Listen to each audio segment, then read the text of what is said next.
What's up, YouTube? This is Biased Internet X79, guys. Hey, I'm coming to you from the OCG Banlist page of the official Konami site um, for the OCG. All right, the OCG January 1st, 2020 Banlist has just dropped this past weekend.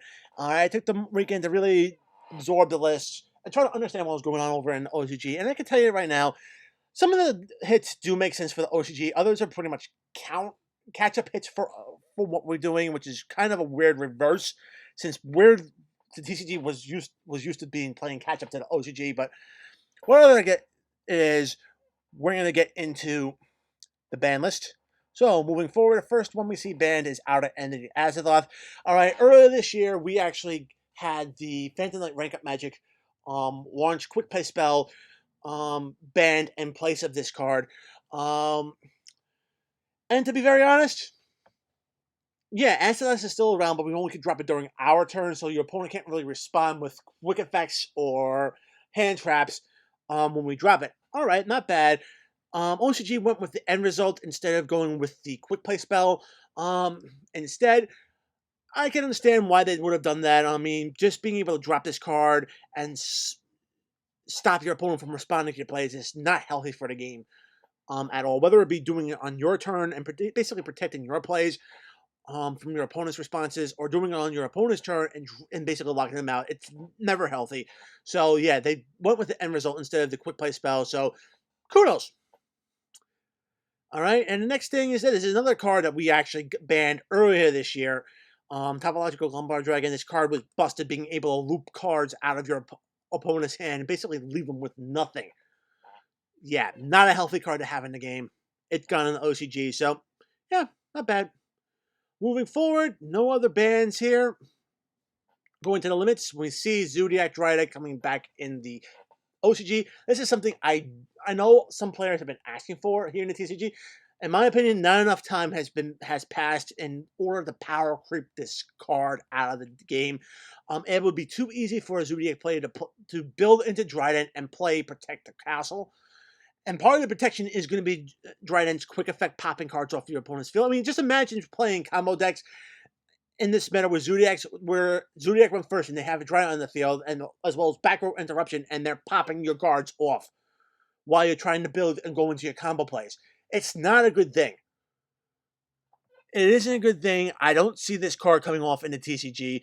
Not unless Tommy decides to turn around, recall all the cards, and burn them, but that's just my opinion on what they should have done with the cards in the first place. But yeah, no, not going to happen in the TCG. All right, beginning of the end. Okay, when the Dark Warrior Turbo decks were kind of a thing here in the TCG, I could have gotten behind supporting this card. It just allows that particular deck player to actually be able to extend just an extra step further, getting more resources into their hand and being able to really put up their field. Nowadays, the biggest Dark Contribute deck that could run it but doesn't is going to be Orcust, and they don't want to run it because they don't want to be banishing their Orcust monsters out of the graveyard without getting their effects. So this is something I don't see happening in the deck. If maybe Dark Warrior Turbo becomes a thing again in the TCG, I could get behind it being at one. Here we have the semi-limited list, and here in the OCG, this is the section of the list that stole the show for me. All right. Now, some of these things are definitely product-based, and others are just something because the decks are more popular over in OCG. Altergeist are definitely something very big over in OCG. So Altergeist, Melistic, and even Red Reboot Force are both hits against that deck. This is the section right here that I think a lot of TCG players are actually paying attention to. To be very honest, what does this do here in the TCG? It does nothing to the Orcust deck. I mean, you lose one Galatea out of the extra deck, and it really does nothing considering that you do still have Battle in the mix. If you guys saw my TCG Banlist predictions, I have Galatea at 0 and Harp at 1. All right. Being able to dig for your resources during your opponent's turn to help set your turn up even better, not a good thing. And Harper has the effect that special summons from the deck, and historically every card that's been able to do this is either wound up being limited or banned in this game. All right. To be very honest, I've talked to a lot of other Orcus players who have been playing the deck without Galatea and Harp Horror at 1. The deck still functions just as well because the deck still has 9 consistency cards in it in the form of Phantasme, Allure of Darkness, and Orchestrator Return. You might be able to turn on Plus Mathematician into the mix as well. So, asking consistency cards does thin out the deck by sending a card from your deck to your graveyard and it gets you to draw whenever it's destroyed. So yeah, I can see these moves happening in the TCG do nothing to Orcus. Orcus will still dominate half the deck, half the top cut in most major tournaments. Deep Sea Diver, this is a product push move for the ban list. To be very honest, there is a Deep Sea archetype being released in Eternity Code, which comes out in the OCG on the 11th. That's going to be our May booster set and the last core booster set in the Link Friends era. All right, Dinosaur is still a big deck over in the OCG, so seeing this go down to 2, not a bad thing. Tour Guide from the Underworld, I can actually see this happening in the TCG ban list. Does it do anything for Burning Abyss decks? No, it doesn't. It eats the normal summon. It's vulnerable to a ton of different effect negations and Ash Blossom to boot. So, yeah, bringing this back to 2 wouldn't be the end of the world. Mathematician. To me, these hits against Orcus are like a wrist slap at best. Mathematician has done time on the TCG ban list, both limited and semi-limited. So this happening again wouldn't surprise me at all if Konami decided to go for a wrist slap against Orcus. But it really wouldn't do anything. Necros of Unicorn, this is a card I actually have semi-limited on my ban list predictions for January 2020. Definitely something that we need another anti-meta deck to be higher up, either on the rogue tier or in tier 2, to really shake things up. Unicorn 2 is Unicorn has that effect where basically while it's face up in the field, your opponent can activate any monster effects that have been special summoned from the extra deck. Pretty very useful. Definitely something that I do want to see raise Necros a few tier levels. Thunder Dragon Roar, I don't see TCG Konami going after main deck Thunder Dragon cards until we address Saruja and Colossus. Salomon Great Circle, again, this is something I don't see happening until Konami takes care of extra deck monsters like Sunlight Wolf and Balinx.